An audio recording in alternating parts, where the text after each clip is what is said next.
Welcome to PA Timber Goose. Today is the second Saturday in rifle season, and this video will be fairly short.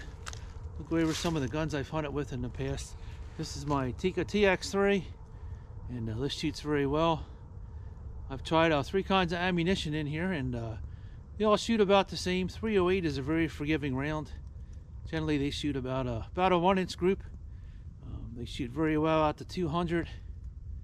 Once you start getting to 300 yards, it starts to drop quite a bit, maybe about 18 inches. Very forgiving round, kind of the middle of the road, but a very lethal round, also used by the military. Starting to quiet down here.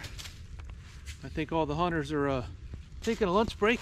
I already ate my lunch, and I'm sitting here warming up. First gun I bought was an 8mm Mauser, and it was a World War II surplus. It had a Monte Carlo stock, so somebody changed the stock on it.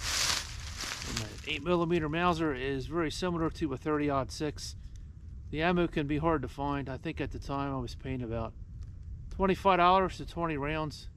I put quite a few rounds through that, and then my pattern's starting to open up, and I flipped the gun over, and the bolt at the back of the breech started to split my stock. Apparently some oil got in there, and that bolt wasn't tight enough as I shot it, so it split the stock lengthwise. And I tried to fix it with glue, but it was too far gone. I ended up giving that rifle to my uncle, and he told me that it came from Belgium, Germany. It actually had on the top of the receiver, it actually had a swastika stamped on there. My uncle customized that gun after I gave it to him. He bought a new stock.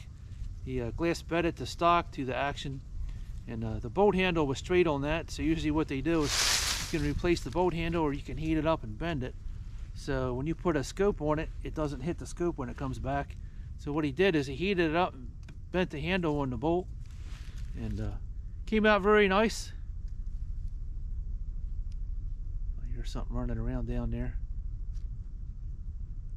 And he later proceeded to tell me that that rifle was worth about $4,000, but never saw a penny out of that. I think I got the bad end of the deal on that. Second gun would be a Remington 30-06 BDL. There's quite a few of those around now, and I think I had a 3-9 Simmons on that, and I shot a 4-point with that when 4-points were legal. I had a herd of doe come up, and that 4-point was in the middle. I could see them forks sticking up, and I dropped him where he stood. There's a squirrel down there crunching around. After the 30-06, I went to a 45-70. I was actually looking for a 444, but I couldn't find one, so I ended up buying a 45-70. Very powerful round. That's been around a long time. It's taken out a lot of buffalo and other large game.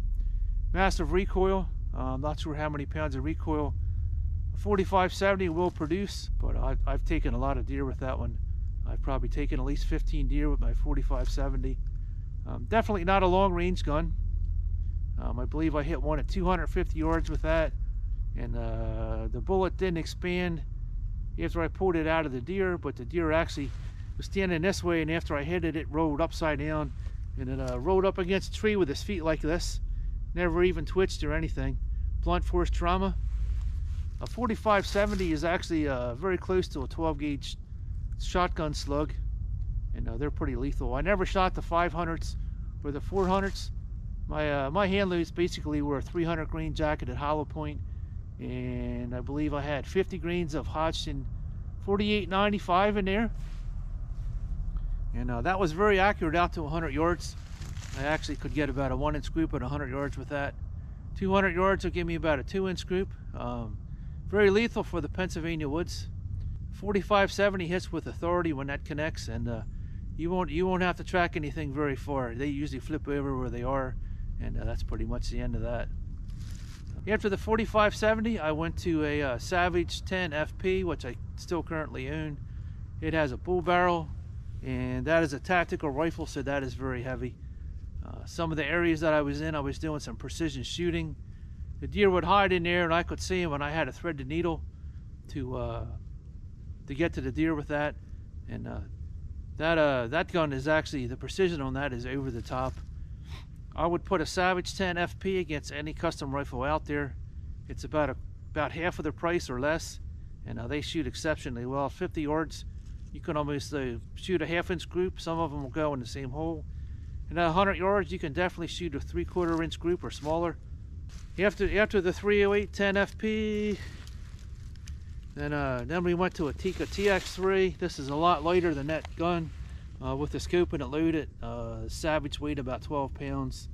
Tikka TX3 is much lighter than my Savage 10 FP. That thing was a beast to carry, but whatever you pointed it at, you know you were going to hit. Despite that heavy bull barrel on the end, it was very well balanced. Shotguns, my first year came with the Winchester Model 120, and I think our first year I shot with a Foster slug, and never really shot that on paper. I didn't know a lot about guns at the time.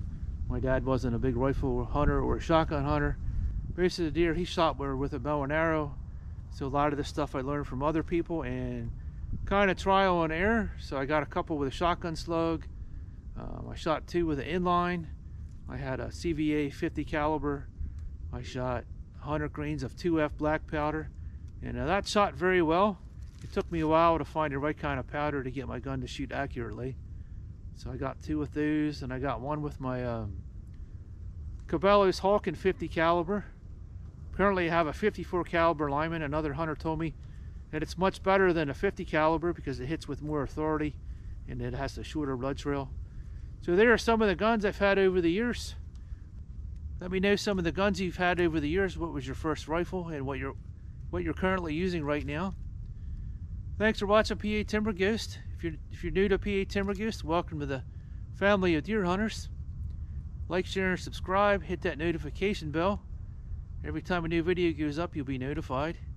And thanks for watching today. We'll see you out there. Thanks for watching PA Timber Ghost.